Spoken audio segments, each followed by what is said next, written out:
एक हल्की सी मुस्कुराहट होठों से शुरू होती है। एक अच्छी मुस्कान आंखों तक जाती है। एक हंसी पेट से निकलती है, लेकिन एक ठहाका आत्मा से फूटता है, ऊपर से बहता है और चारों ओर अपने बुलबुले छोड़ता है।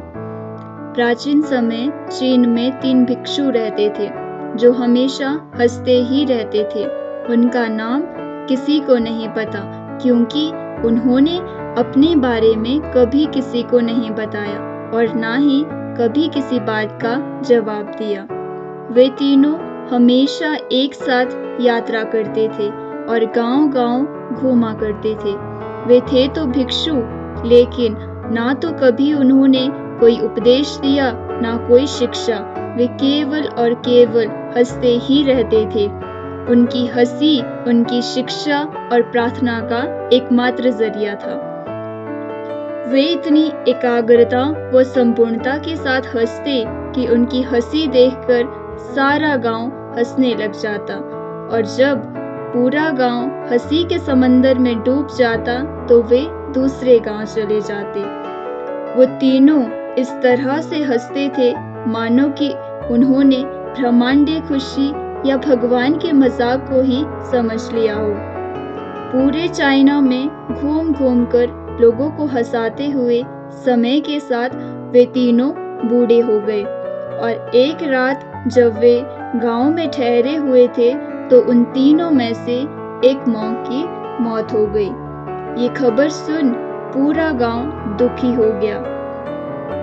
गांव वालों को लगा कि शायद आज के दिन वो 2 मॉन्क जरूर रोएंगे, और यही देखने के लिए हर कोई उनसे मिलने आया। जब सुबह हुई तो पूरा गांव इकट्ठा हुआ, लेकिन वो दोनों मॉन्क तीसरे मॉन्क की बॉडी के पास बैठकर जोर जोर से हंस रहे थे। ऐसी हंसी जैसी उन्होंने आज से पहले कभी नहीं हंसी थी। गांव के लोगों ने उन्हें समझाने की कोशिश की कि यह आपका साथी था और इसकी मृत्यु पर आपको हंसना नहीं चाहिए। तब उस दिन पहली बार लोगों से बात की और उन्होंने कहा, हम हंस रहे हैं क्योंकि यह आदमी जीत गया है।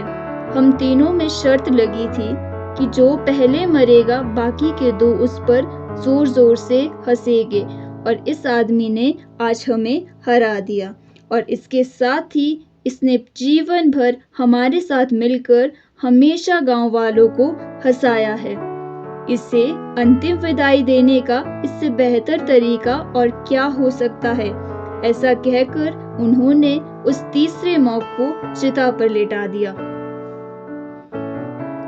चीन में प्रथा थी कि जब किसी इंसान की मृत्यु हो जाती तो उसके पुराने कपड़े उतारकर उसे नए कपड़े पहना दिए जाते थे, लेकिन मरने से पहले उस मॉन्क ने अपने साथियों से अपने कपड़े ना बदलने के लिए कहा था। उस मॉन्क ने कहा था, मुझे स्नान मत करवाना, क्योंकि मैं कभी अशुद्ध हुआ ही नहीं।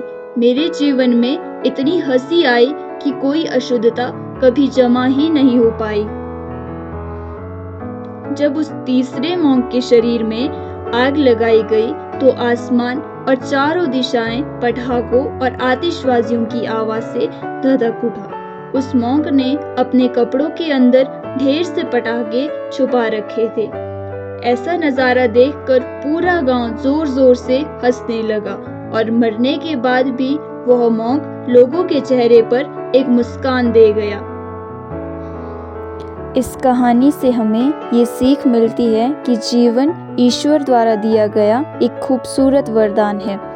इसे खुलकर जी लेना चाहिए, क्योंकि दिल से निकली हंसी मन को सकारात्मक ऊर्जा से भर देती है।